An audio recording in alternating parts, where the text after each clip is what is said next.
because we don't have to wait for a specific date. Part of me thinks like, oh, this calendar that we follow is man-made. We have adopted this kind of all or nothing. You get all down on yourself because you feel like a failure. The power of four. Can that be okay? Can we focus more on incremental improvement, grace for your goals?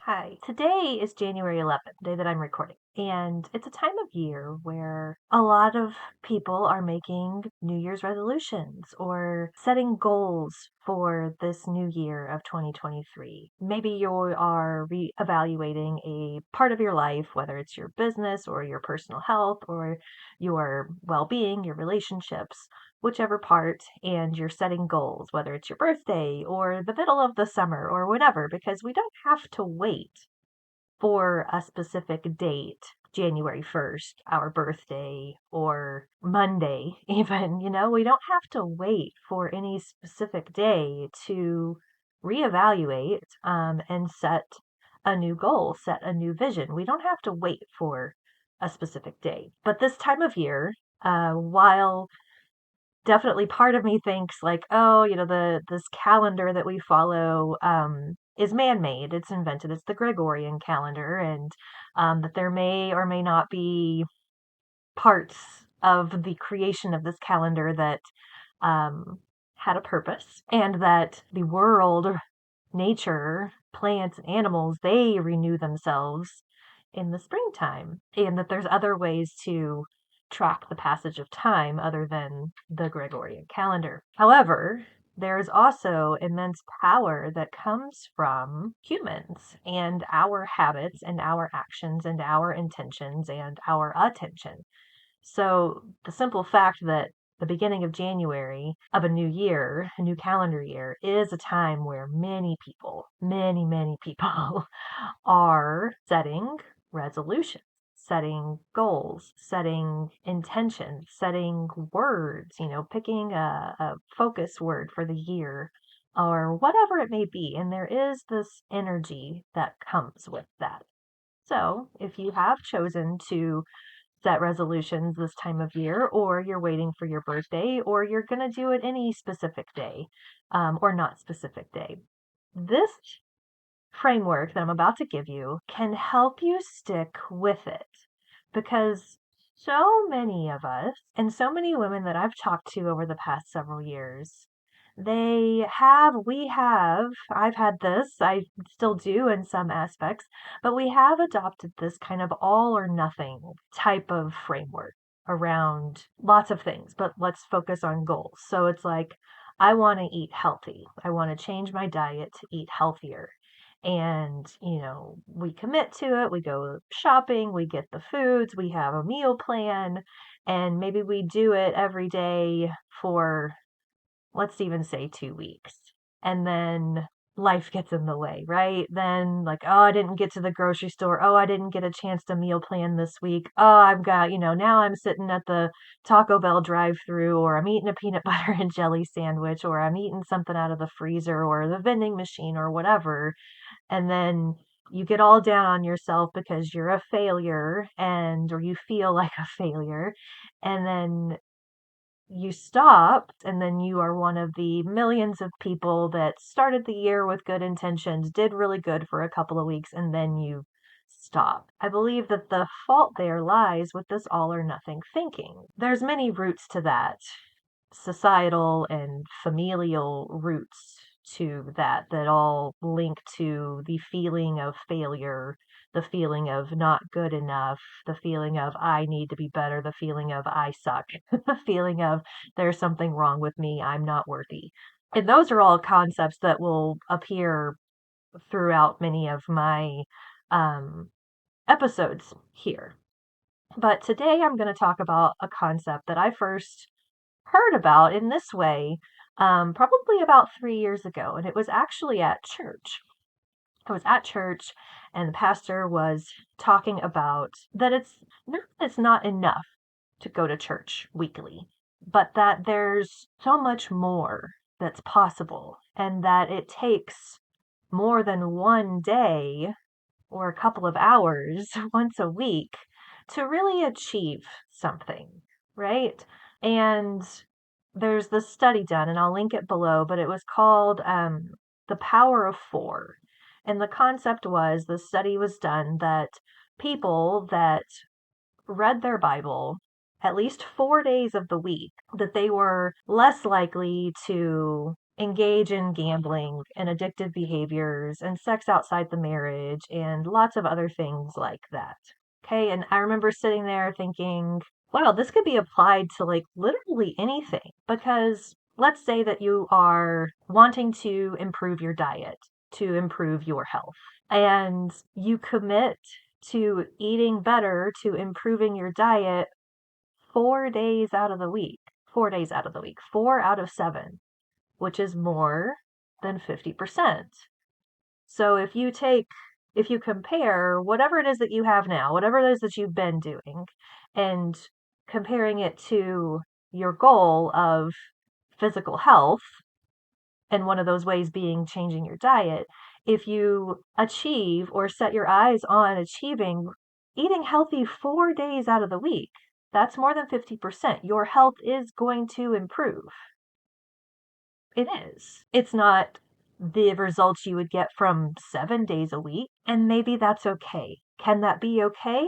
Can we focus more on incremental improvements and lifestyle changes that happen small pieces over time, in place of these, I'm going to flip my life upside down, throw myself into this brand new habit or whatever, and it's essentially setting yourself up for failure. So what if this shift to focusing on 4 days a week? Because then it's not that you're allowing cheat days, it's that you're giving yourself grace.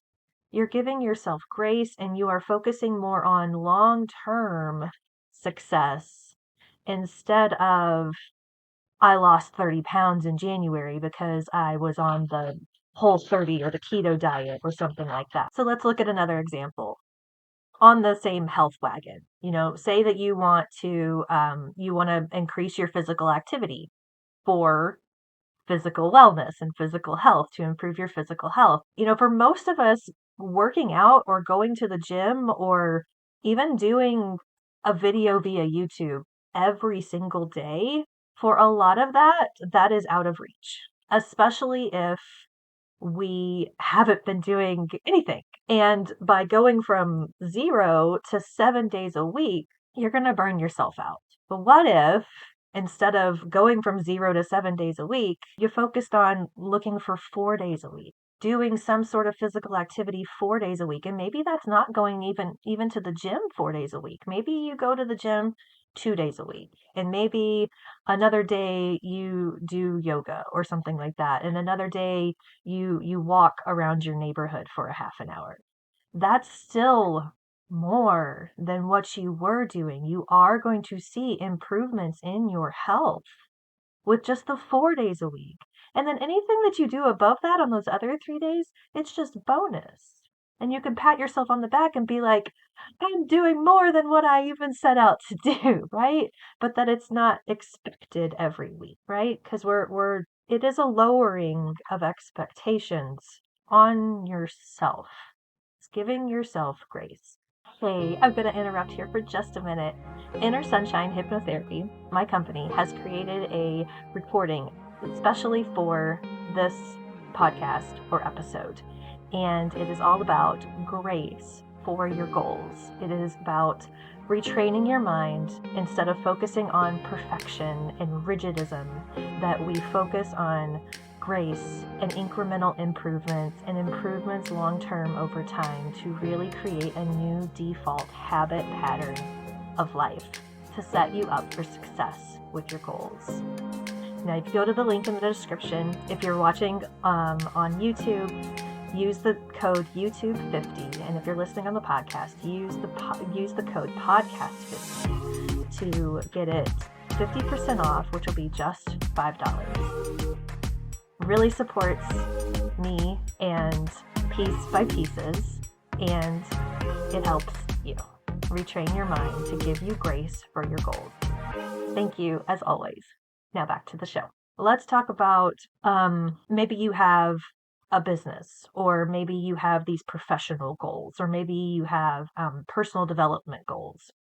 You know, let's go back to the business. So you are launching or growing a business, which I'll be talking about business related stuff throughout this series as well, throughout this platform as well, because part of peace, a piece of peace, is creating a life that we don't have to run away from, creating a life that reduces our overall stress level, creating a life that is more connected with what is life giving for us. And for many people that I know, that has included some sort of freer way of earning income, which can be your own business or your own entrepreneurial endeavors in some way.